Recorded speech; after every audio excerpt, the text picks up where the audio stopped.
বুধবার মহান স্বাধীনতা দিবস উপলক্ষে এক সংবর্ধনা ও ইফতার মাহফিলের আয়োজন করেছিলেন রাষ্ট্রপতি মোহাম্মদ শাহাবুদ্দিন। এদিন ইফতারের পর অতিথিরা অনুষ্ঠানস্থলে অস্থায়ী শেডে মাগরিবের নামাজ আদায় করেন।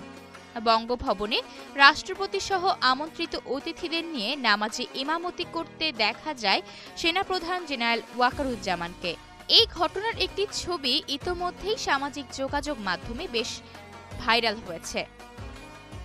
বুধবার বঙ্গভবনে ইফতারের পর মাগরিবের নামাজে সেনাপ্রধানের ইমামতি করার ছবিটি সামাজিক যোগাযোগ মাধ্যমে ছড়িয়ে পড়ার পরপরই বেশ প্রশংসিত হচ্ছে।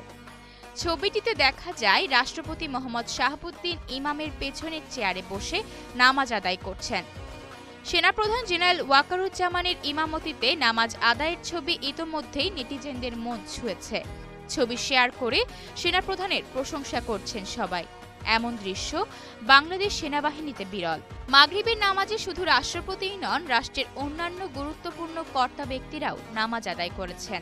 জানা গেছে, গত ২৬ মার্চ স্বাধীনতা ও জাতীয় দিবস উপলক্ষে সংবর্ধনা ও ইফতার মাহফিলের আয়োজন করেছিলেন প্রেসিডেন্ট মোহাম্মদ শাহাবুদ্দিন।